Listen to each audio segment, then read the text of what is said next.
Hey there, Toonami faithful, and welcome back aboard Toonami Absolution, where we talk about the shows that made us us and the shows that made you you. Once again, we are your hosts. My name is Alyx. I'm Sam. And I'm John. Dragon Ball Z, Cooler's Revenge, or Dragon Ball Z, The Revenge of Cooler, depending how fancy you're feeling. Japan got this July 20th, 1991, as a Toei Anime Festival event. Toonami debuted it September 19th, 2003, as part of their DBZ Movies event, where they premiered a new DBZ movie. Every Friday in September, they've showed it 3 more times after that, once in 2004, twice in 2014. Sam, this is your choice. Do you want to lead off? Yeah, I picked it because it rips. No, I mean, you know, uh, I like how direct you are. the any movie that starts out with like drowning pool and stuff, is going to, at least in the Funimation dub, is going to warrant a watch. Cooler is probably just in terms of design. I mean, if you think about like where he fits in the canon, and John, I'm sure he'll regale us soon. If you Oh think about no. where he fits in the canon, none of it makes sense. But like like in terms of design, like I'll take Shredder Cooler over Golden Frieza any day of the week, frankly. Yeah, it's also one of the few I think that does theoretically fit in. I mean, Daisen I'm sure is going to rip it up, but I mean theoretically it would take place during the 3 years training for the androids, but then yeah, it's a whole thing. Yeah. But I love it whenever we talk Dragon Ball, so we never can go too far, I think, without going back to our roots. Yeah, so to bring up your point, part of the reason for Cooler being cool, this is the first movie Toriyama designed all the characters. Toriyama gave them color sheets, height charts for all of them. That's Including cool. That's really cool. yeah. Yeah, and you can tell this has that Toriyama spark to it. Yeah, this is one of the only two movies featured in Daisenshuu 7's timeline alongside Dead Zone that does put it where you said. Daisenshuu 6 says, in the movie, Kane-sen says, ever since Goku returned from planet Namek, from this we can be sure that this is an event during the 3 years from when Trunks appeared to the arrival of the artificial humans. The only slight issues here are Gohan's tail, which it could have grown back and been removed again, and the fact that Cooler doesn't seem to know that King Cold is dead and that Mecha Frieza is dead. Though you can justify that by arguing that Trunks did kill everyone present and blow up their spaceship, so they just may have not got that information back, and that Goku apparently needs rage powers to go into Super Saiyan here. Yeah, I mean the big inconsistency for me, yeah, the King Cold thing is weird, but Cooler's already kind of alluded to being on the outs with his brother at the very least. Yeah. Or at least the favored son, so I don't think he would necessarily mind it too much. He straight up says he's like, I'd probably kill Frieza myself if it came down to it. Um, But and I've yeah, got to do it. I'm his big brother. It's my job to kill him. Yeah. Have you not seen Naruto? the the other suggestion, of course, is yeah, Goku hasn't quite mastered the Super Saiyan transformation yet. He needs to hear Deftones in order to make that possible. There's a reason for that. Why they do that is because in Japan, this released between episode 99 and episode 100 of DBZ, meaning that while the manga had had Frieza die, Frieza had not died on screen yet. Meaning for many kids, this would be the first time they even learn that Frieza's going to die. This is why we shy away from really talking about any of the details about how Frieza died, and we just know that the Saiyan defeated him. They don't go into detail, so that's why, because this was coming out before then, and the manga that came out just before this would have shown King Cold dying. So we're tight in that timeline. Yeah, so basically all the weird plot inconsistencies here can just be written up to they didn't want to overshadow stuff that hadn't happened on TV yet. So this movie, because this movie comes out before it effectively happens in continuity. Yeah. They can see the future. I mean, it was pretty obvious Frieza wasn't going to last that long. Just tradition. Once he goes Super Saiyan, it's the fight's pretty well decided. It's no longer, yeah. I mean, it takes a long time to get there, but I do like that Cooler is even in his fourth form state is visibly different than Frieza. Yeah. Yeah, I like him being more like horned, and it's a really cool look, that final form. I Yeah. find like it is why Shredder looks so good, right? Like there's just something about the proportion of it and how it looks more alien in a much more threatening way than that fourth form. So I dig it a lot. I think it's so cool. I wish Frieza had gotten that kind of form. Yeah, I like Sparking Zero where they allude, where they try to, because there's Frieza's path and for Sparking Zero, one of the alternate paths is he gets to form his own universal survival team for the Tournament of Power. And if you pick Cooler, they try to like stronghorn in like, oh yeah, he had a brother all along. Like he totally had a brother that could have like, yeah, of course, Cooler's on your team now. It always bugs me in Super Dragon Ball Heroes. They went with giving Cooler golden form rather than giving Frieza cooler form 4 because it's a much cooler form. Yeah. Also, golden doesn't suit Cooler. Cooler does not seem to be a man who's a fan of aesthetics. However, we are focusing on the wrong villain when we truly need to talk about the space French. Sauza. Sauza or Fauza. The insidious space French. I mean, he's technically the last villain to go down in this movie. He gets sniped by Piccolo. Piccolo rightfully doesn't even do him the dignity of showing up to kill him. He just kills him from afar. He like mail order kills him. Long distance special beam cannon. Gotta love it. Oh, it's so brutal. I do like Cooler's little like semi Ginyu force that he has. I like that he has a smaller and better and more French. Which they refer to in the dub, I think, is the Cooler Armored Squadron, even though I don't think, I mean, they're wearing Saiyan armor, so I guess it counts. Yeah, they call them the Armored Squadron in the dub for reasons I don't really fully grasp. I guess just differentiates them a little bit. What about our other two? What about Green, Mullet Man and Naze, the salamander that can retract his head? Oh, who cares? Naze is fun. I like Naze because he's just a turtle. He is turtle enough for the Turtle Club, and I love that Piccolo specifically sees that guy and like, your death is not just going to be painful; it's going to be ironic. Piccolo develops a sense of humor specifically to kill Naze with it because Naze shocks him and then he's like, how do you feel now? And Piccolo just grabs like, well, why don't you feel this? It's like, oh. Haha, gotcha. And he smiles too, right? That's the other. He smiles right before he does it. We get some great stuff from Piccolo in this movie. I love when Piccolo shows up inexplicably and just steals the show in the movies. I just love it because it is very much like, okay, Gohan's involved now. Now I'm killing everyone. Goku, deal with it yourself. Gohan's in danger. Just for some record, there's a Shonen Jump issue that lists off all the characters and all their names for the villains, and we know where they all come from. It's like Salza is from Planet Brench, Nyes is from Planet Zolt, and Dor is from Planet Bepper, Bepper, which is a good name for a planet. So those are all, I mean, in keeping with Toriyama's sense of humor, they all food puns. They are. Do you want to guess what they're all puns on? Say them again for me. One is sauce. No. So Salza or Thalza, Knees and Door. You remember this is the Japanese characters they're punning. Of course. Oh. Well, my kanji not being up to snuff. I will tell you they are food-related liquids. Thalza Salza is Thousand Island dressing. Knees is just dressing, kind of like stuffing, I believe, and Door is mayonnaise. Gross. Yeah, I was going to say condiments, but I'm not sure technically if mayonnaise counts. That's why I went with food-based liquids. And Cooler is a fun one on name puns, by the way, because it isn't what you think it is. It isn't Frieza and Cooler, as in like bigger and smaller versions of. It's it's the Shinazuka dialect. To quote the Daisenshu, the producer, Mr. Morishita, who is from Shinazuka, was worried that Cooler would be too direct. And remember that in the dialect of his hometown, you'd say Meshi Domo Kura, basically let's chow down, let's eat before eating. Because of this, they use the Shinjuku dialect for Kura, so it becomes Kura.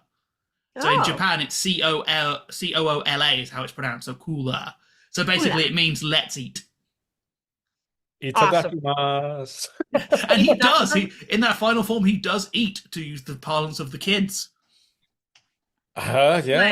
Yeah, a lot of aura in general. There's Piccolo aura and there's Cooler final form aura.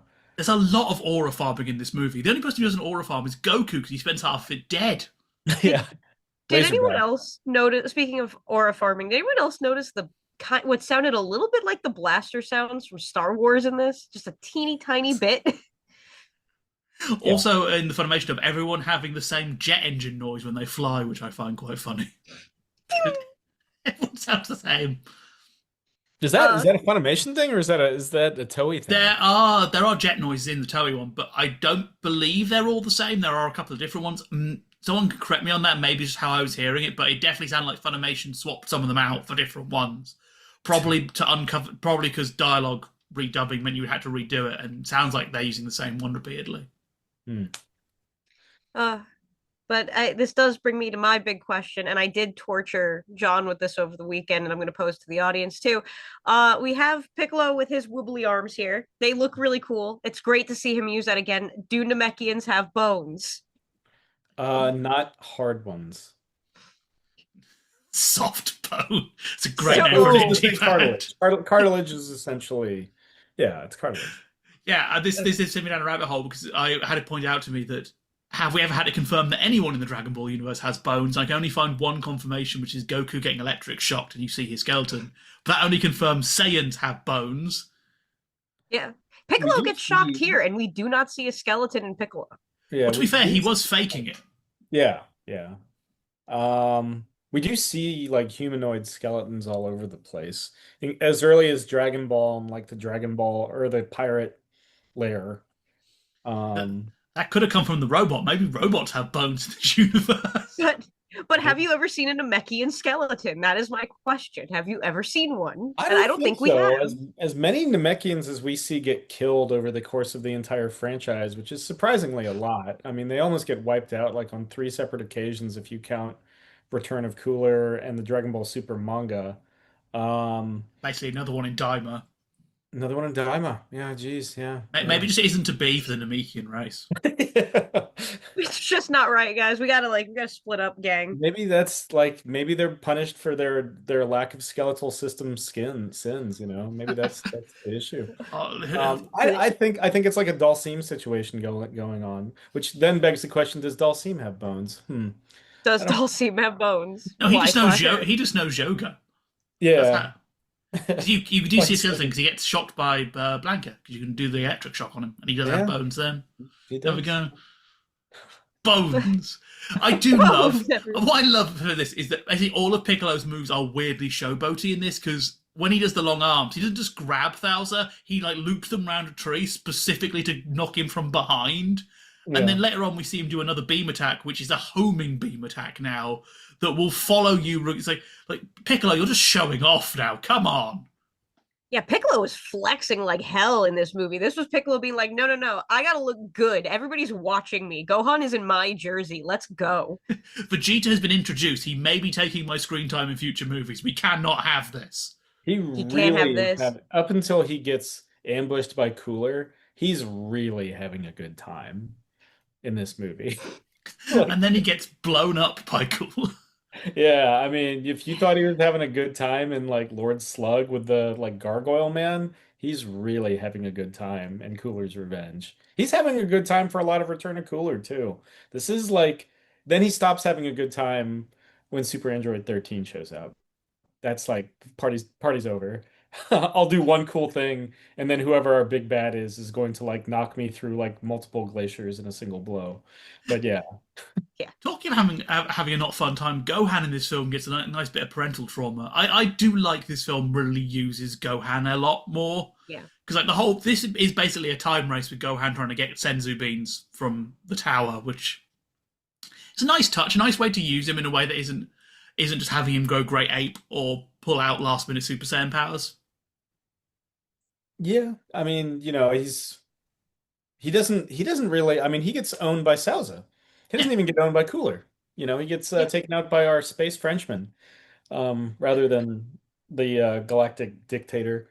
Yeah, so he doesn't do too much combat wise. Krillin predictably goes down relatively easy. Isn't it between this and Tree of Might, villains love to squeeze that Gohan head. They love it. They do. Yes. They just holding him up. Yeah. Give him a good crush. I like how they call it his can opener attack when he's doing it in the Funimation dub.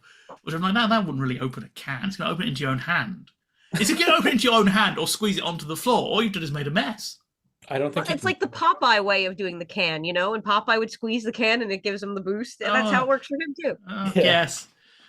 I do like how this film is quite restrained on the characters and gives everyone something to do. The only character who gets nothing to do in this film is Oolong, and I'm okay with that. I think we From all are. they get two decent jokes out of him, and that's Oolong's limit. And I would rather, because obviously the trio might we mentioned they had Yamcha and Tien, and then they didn't really do much. So here it's like this is a nice number of characters for everyone to get a nice fun. Even Krillin's fight scene's pretty fun. It's a nice little sequence. Yeah. One-sided, of course, with Krillin, but yes, as I ever. mean, When's it not for Krillin? The only give, time I give, think Krillin like looks remotely cool in the movies, not counting the time he steals Piccolo's aura farming and Brawley Second Coming, is in Dead Zone. He's got a decent Oh yeah. entrance in Dead Zone, but which is immediately undercut by him getting literally pissed on. I was gonna say, like, he gets peed on right after that. But at least you can argue he's getting pissed on by one of the main characters. So kind of like, is it rubbing off like a little bit? Yeah. Oh, We got to remind everyone. That's terrible wording. I apologize. that's terrible wording. Definitely, got to put that on. Got to put that on the Patreon. I do like this film for even like the number of villains in this film. It's four. Sure, the three individual Cooler troopers don't do very much individually, but together they work nicely as a unit. And Cooler doesn't do much either until like the last 15 minutes, but they've built him up enough that it works nicely. This is one of my favorite depictions of Kaioken. I love Yeah, it's a good looking Kaioken. yeah, I love how vibrant a lot of these colors are and how rich a lot of these colors are for the palette. And you can see a lot of that one with the wildlife scenery, and you can see it whenever Goku powers up to Kaioken and basically almost like teleports and then but gets constantly anticipated by Final Form Cooler. Weird thing in this movie is we're not shouting attack names for one of the first times. Goku does not shout the wave when he does it. He doesn't announce Kaioken in this. He does in Japan, just not in the Funimation dubs. That's interesting. I wonder Yeah. why they shifted that. I don't know. It's weird because it's across some of the dubs as well. Talking of weird things between dubs is when that early bit we see a flashback to. Well, we don't see a flashback. We see footage from Bardock, father of Goku. In some versions, that's sepia toned. In other versions, it's not, and it's not the same across all releases of different dubs. Like I have two versions of the Funimation dub. One has it in sepia. One has it in color. I have the sepia version, so I think the sepia one. Don't remember seeing it in color. Is the newer one? I think is the sepia. It's just really interesting. It just seems to be something they've changed in and out. I'm not sure if it's a Toei footage thing because I found a version of two versions of the Toei one which have the same thing. Hey, how would you know it's a flashback if it's not in sepia tone? Like that's the question. Toei don't want you getting Bardock, father of Goku, for free. No, absolutely not. You have to pay for that. I do like that intro flashback is just that. Is basically just another OVA, which does cause problems in a few of the other dubs because they clearly haven't dubbed that yet, so they don't know what's going on in that scene. Nope. Fun fact, in the Funimation dub, that's Sunny Straight as Bardock. Yeah, that's Sunny Straight, which is so fun. That's so good. Yeah, if you think he's just kind of goofball characters, he's also Bardock, father of Goku. Talking of weird voice acting, you notice Corrin in this is 100% Christopher Sabat, right? Yes. Yeah, it's not credited though. It's Mark Britton is credited. He left before this film was done, so. But weirdly, in later versions, they changed the ending line.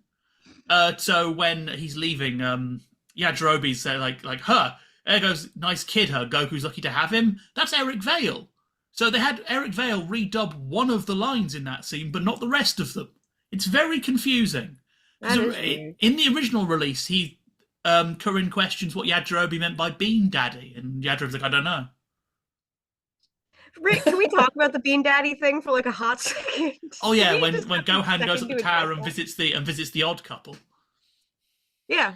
Can we just address it? Because I think it's hilarious. It's a nice little comedy moment. I like that. Yeah, I do like that. Gohan's like, okay, yeah, okay, and because Gohan apologized, so Krillin not Krillin. They give him the beans, and he's like, "You're gonna do that anyway, weren't you?" I like those two as like a little comedy duo. My thing is, I get to be the bean daddy this time. do we ever find out? I don't remember there ever being a sequence in the manga or in Z after the Saiyan saga that explicitly states or reveals Yajirobe moving into Korn's tower. It's just happening in the background. It's just a natural thing. We don't need to be a part of their Oh, like personal lives, dude. Don't be weird. I don't think it ever does. I think the closest we get is an anime filler where we see them betting on poker, and I think, or is this in Heroes? There's at least two scenes, and at least one of the poker scenes, he puts the tower on the line. Oh, So I think I always took the implication as that's why he won it, and that was the the way they resolved that. But I don't think he's ever stated in the manga. He just starts living there. I mean, if Yajirobe turns up, I don't think you can tell him to leave. because I don't think I'm trying to remember if he's living there at the start of Z when Krillin's recruiting everyone to train at Kami's lookout, and I think he might be.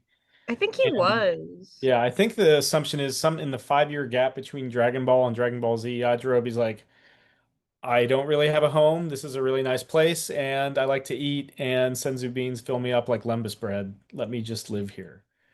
And What's there's the this cat cool gonna? cat here. And there's a cat that's roughly the same size as me that I can hang out with. Cats can't Great own roommate. property, so he can't kick me out. Yeah. Hey, in this universe, cats definitely can own property. Remember, like 50% of the Earth's population is animal people. That is true. Yeah. I King of also the world is a goat or is a dog person, right? Yeah, he's the mayor of the Earth is a dog person. I do like how many little nods we get to original Dragon Ball in this because we see Gohan breaks wood like Goku did originally. Mhm. We recreate the fishing scene with Goku as well. We even see the weird pterodactyl thing fly across and it distracts the cooler guys for a little brief period. That was a nice little nod. I like that. Yeah. There's a lot of fun stuff happening in this movie. Like it is short though. I did not remember how short this is. It's only like 40 minutes. Yeah, like 47 minutes when all is said and done with all the intros and outros. It's very quick. It goes fast. I mean, how would you kind of rank this in the grander pantheon of Dragon Ball Z movies? Oof. Because that for me, I don't know if it's top five, but if it isn't, it's close. This is the thing. I can critique this movie quite a bit. I think it does a lot of stuff. Because I will say, if you step back and think about it, Cooler is a nothing villain. He is totally riding on how cool Frieza is in that original Frieza saga. But when you're watching it, it is one of the most watchable things in the world. I think probably just personally top five, and if I'm being critical, maybe it's definitely like the top seven. Definitely. Yeah, I think that makes sense. Like I wouldn't say it's in my top five, but I do think it outranks quite a few of them. But part of me wonders if it's outranking quite a few of them on its own merits or just because of how bad some of the other ones are. You know what I mean? Well, coming off like Lord Slug, this is a huge step back in the right direction, I think. Yeah. Oh yeah. Yeah, it's certainly not as good as Tree of Might, but it does all what Tree of Might did. Similar idea. Just, again, it's definitely one of the better of these early film festival ones. This is definitely a point where you can tell they understand what working to the 40 minutes is, and kind of squeeze everything you can without overloading it. Yeah. Like this is fun. It gives you all the stuff that you want out of a Dragon Ball movie without some of the bigger pitfalls that are going to hit later on, like when the camera just doesn't want to focus on anything. But yeah, I like Cooler, but John is right. Cooler is a bit of a nothing villain and is riding on the whole Frieza rocks kind of thing. To me, Cooler is the ultimate V-Cine kind of. He is the ultimate anime spin-off OVA villain in that we've taken the villain from the main series, flipped the colors, new villain. It is boosted by him getting a new form, but yeah, I think if you watch this without sort of remembering Frieza, he is just evil. But then again, in a 40-minute film, it's probably best to have I'm just evil, screw you. than trying to do World's Strongest, where we have some weird science B-movie science plot going on. So, swings and roundabouts.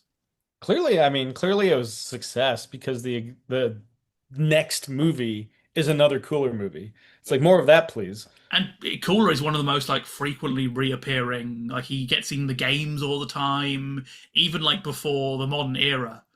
Like, where everyone can fit in. In the limited roster era, he was appearing. He's like one of the earliest. Like, even some of the arcade games would give Frieza him as an alternative costume, which the only 8 characters. So the fact he was making the cut is impressive. I mean, he just looks so damn good. Like Frieza's design is extremely good, and then they just added some more good stuff to it. Like it makes sense why he's so popular. Well, it makes sense why he and Broly in particular get that joie de vivre. Yeah, and he's got not even Super Android 13 gets the exposure of these two. He just sounds like it goes southern. Broly and then Cooler. Yeah, we can't do Southerners. We can't fight trucker men. I'm Android 13. Look at my trucker hat. Yeah. As we're coming towards the end, this film had quite a few dubs, which makes it even funnier because Funimation did theirs in 2002. They then did a remake later on. The 2002 one is the one with all the new metal, which the new metal will change if you're watching it in cinemas, on VHS, or on Toonami, because Toonami had to change some of the bands. Yeah. Toonami. If you're watching on Toonami, you've got a band called Tendril doing the music, who I have never heard of, and I'm sorry, people from Tendril. AB Group did the one for Europe in 2003. Speedy did one for speakers in English speaking the Malay region, and there's a third extra dub by Creative Products Corporation, who are a Filipino dubbing company who made an English Filipino dub. They did a tiny bit of Z and this film, but they combine it with Return of Cooler to make Dragon Ball Z The Greatest Rivals. What's the full translated title? Because it's not just Cooler's Revenge in Japanese. It's like something bananas. It is something, the fight of the powerful rivals. It's Like I remember, like Broly, the legendary Super Saiyan, is like $1 million battle. Million power battle. I am the winner. And I'm trying to remember what the one for Cooler's Revenge is in full. It's something to do with powerful rivals, I believe. Yeah. I like that. I do like the sentence titles, but there's some weird dubbing things across all these different dubs, which I quite like. I love AB Group because no one can scream right in it. Piccolo, when he gets shot, goes, okay. My favorite is Gohan when he has his flashback to Yajirobe. He just goes, oh, like he's a car horn, but the scream goes on about 3 seconds longer than the mouth movement, so it's just like Gohan tinnitus hits. And when Cooler transforms, he's just making these weird grunting noises like the voice actor is choking. It's like He could be. Other things I like for that is Chi-Chi sounds like she's recording from a room over. She just has this big echo on her voice. It's like Chi-Chi from far away. Krillin is a child. Yajirobe's just an old man. But when they grab Gohan by the tail, they go, "This one is as light as a canary's feather." It's like, what the okay, thanks, Europe. But we do get a Waterboy reference. Goku informs the turtly one that you zigged when you should have zagged. God damn it, it's the 90s, even in Europe. But for some bizarre reason, they don't fully grasp. No one grasps how Cooler works in these dubs, because in AB Group, Cooler says, "Unlike my brother, I'm able to increase my power in stages." Yes. That's all Frieza does. It's his whole power set. What's funny is in the Speedy dub, they hadn't done Bardock yet, so they confuse Kakarot and Bardock. So they introduced him by saying Kakarot, also known as Bardock, the father of Son Goku. It's like, no, Kakarot's... Oh dear. And they also imply... Well, it's funny, they also say that he went to fight Frieza by himself, when then they cut to the scene of all the Saiyans. It's like, by myself and my 50 friends. And yeah, they have a few different weird things. I love the fact they have Roshi saying, since he's come back from the Namek star, he's become too powerful for my liking. So they have this weird thing. But my favorite thing is Creative Products don't seem to understand the plot at all. So they don't say Goku's back from Namek. They say he's been training with Kaio-sama. They have Cooler know who Goku is right from the start. The French guy knows Goku was trained by Kaio-sama, and they call themselves Cooler's Battle Monsters. But they explain why the bird comes back to life. Cooler screams, "Goku is reversing the energy flow." So he's like the third Doctor. Fourth Doctor, yep, he's reversing the energy flow. Or But fourth what's Doctor. amazing, Cooler then screams, "What is this? He can bring the dead back to life." And they basically have the argument is that what Cooler is doing is sucking the life out of the planet. So they've turned it into Tree of Might. Well, that for Goku me is always one of the weirder power displays where he just like raises his arms and it causes like earthquakes. Like what's Well, going on there? they basically have Goku go, "Oh, I've got to use the Genki Dama to repel the ball." So they turn it into Goku using a move called the Super Kamehameha, which is what he learned from. So it's not the Spirit Bomb here; it's the Super Kamehameha, and that's how he repels the ball. They do not know what's going on, and they've done a good job, but it's like you're just improvising this. But also, before we end, we do have to play America's favorite game. Mm. Power levels of bullshit. We have them for everybody. Oh So no. let's do Salsa. 45,000. 300,000. 170,000. Okay. Knees. Oh, knees is probably Turtle. 147,000. Then knees, hands on your knees, hands on your knees is probably. I'm gonna go 150. I'm gonna go 163,000. 63. Okay, all right. Door. The big dude. 140. 160. 185,000. He's more powerful than Salza. Okay, all right. This is all from the 25th issue of Weekly Shonen Jump in 1991. They had a spread. And finally, from a different source, what is Cooler's final form power level? 2 million. 10 million. 470 million. Okay. Well, This was from 2004 V Jump when they announced he was being introduced to Budokai 3. Power levels are bullshit and don't That was a bullshit. And remember the internal rule: the next villain has to be stronger than this. They are working themselves into a corner. How high do numbers get? You'll find out next time on Dragon Ball Z. And this doesn't link to any. If you look how well Goku is in the Daisenshu, nowhere near these numbers. We are just throwing them at the wall. We're just picking numbers out of a hat. But we are getting close to the end, so it is time to talk about some final thoughts, my friends. Cooler's Revenge still rips. I mean, it's it's a good time. It's short, sweet. It kind of trims the fat compared to Lord Slug, and it's so nice they bring him back twice. Well, bring him back once, but they do it twice. Either way, they do it. I screwed up the rhyme. Yeah, same kind of idea. There's a lot you could critique about this film, but it's pointless. It's fun. This is what you want from a Dragon Ball Z film, which has a 40-minute hard cut. He gets through what he wants to do. Each fight's good. Each scene does something nice. Each character gets something to do. Nice and thing. I do recommend the new Funimation dub. I don't recommend any of the other dubs. They're all a bit scrappy. But yeah, Cooler is a fun... Cooler, he's riding on Frieza's coattails, but my God, he is a fun... He's a massive pointy dude. What more do you want from life? Yeah.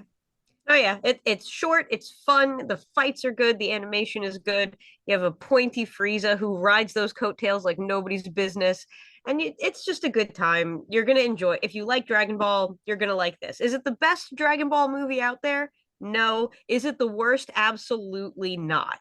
It is definitely higher up than middle of the road. But that does mean we are pulling into our final destination. That's right. It is time for us to disembark from Toonami Absolution. We want to thank you once again in talking with us about the shows that made us us and the shows that made you you. Once again, we have been your hosts. My name is Alyx. I'm Sam. And I'm John. And we'll see you next time. Bang. And do Namekians have bones?